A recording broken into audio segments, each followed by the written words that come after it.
I wish I was more athletic. I do. I'm not. I'm not athletic, but I love to watch sports. Yes, you do. It's so much fun. I wish I was more athletic also for my kids. I would love to go play catch with my kids. Mhm. And so, although I may not be very physically adept, there's another way we can play catch. You That's like true. like the That was segue? pretty nice. Smooth, wasn't it? They want to No know one even how. know. How How did do you? we play catch? We're talking about communication. And communication at its root is playing catch. When we start talking about interpersonal communication. It's a good game of catch. It is. Because when you play a good game of catch, you throw it in such a way that you want the other person to catch it. That's right. And they make effort to catch it because that's the fun, is throwing it and catching it. Yes. Yeah. It's not much fun when you throw it and you either throw it over their head or especially with kids, then you have to run and get it. Well, and so exhausting. often when we start thinking of communication, what we start thinking is it's my job as a speaker, that I'm the one that has the only job in this. Mm. But the reality is I can throw a ball, but if the person's not engaged, and we think they are, then we do hit them in the head with the ball. Yeah. But if they are engaged and they didn't catch it, it may not be their fault. I may not have used words that were good, right, and said it in a way that can help them actually catch the ball. Absolutely. And catch the words. And so that's where the listener's job is to try to make sure that they have a mitt on to be able to catch what's being said. Yeah. Let's break down both of these a little bit to unpack some of the things that we think will help you have great communication. The first is to assert yourself, to say what matters most. And so You mean aggressively say it? no, preferably not. No. Assertive. Oh, okay. One of these things is not like the other. Yeah. So we want to make sure that we are thinking through how we feel and what we want, like what our desires are. I know that I don't get everything I want, but I want to think through what I would like so I can assertively speak up and ask for it. And if you've ever been to counseling, they talk about using I language.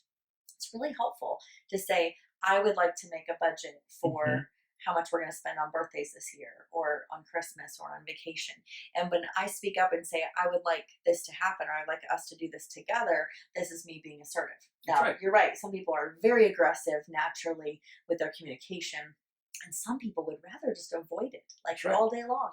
Or they would rather avoid it and then be passive aggressive and do things that will hurt later on. Yeah, for sure. Yeah, and none of those things are going to win. They're not going to help you win with relationships. And so when we start talking again about assertive, an easy definition to me is focusing on my wants and needs in a healthy way, being able to explain them to the person, whoever that is, right?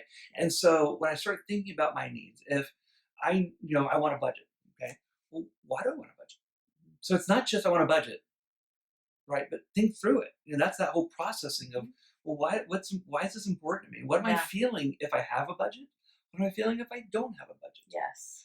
We've talked about lists, and if I told Abigail, you cannot make a list, right? We're going on vacation, you can't make a list. That would make me so twitchy. It drives me nuts when you make lists, right? Aww. Right? It would make it really difficult for her. That would be hard to be me. And at the same time, she's like, look, I need you, Scott, to sit down and make a list of everything you're going to take on the vacation. That'd make me twitchy. Yeah, that's a good point. Right? So, but instead to be able to say, this is what I'm feeling. It makes me feel twitchy if I don't have a list, or I feel secure when I do have a list. Yeah. Right? Well, in the moments of life, like really great memories are made in certain traditions and friend and family moments throughout the year. And I think that those are things that a lot of us value really highly. And so if you want friends to be at this thing, or if you want it to go a certain way, or if there to be certain food there, or a certain event, little part of it, it's really important for you to say that, because I don't know about you, but I'm not a mind reader yet. I am working on it, y'all. And when we get it figured out, I'm going to sell it. But no one can read your mind. They can't. You can't know unless you say, hey, this is important to me. Right. So going back to our little analogy or illustration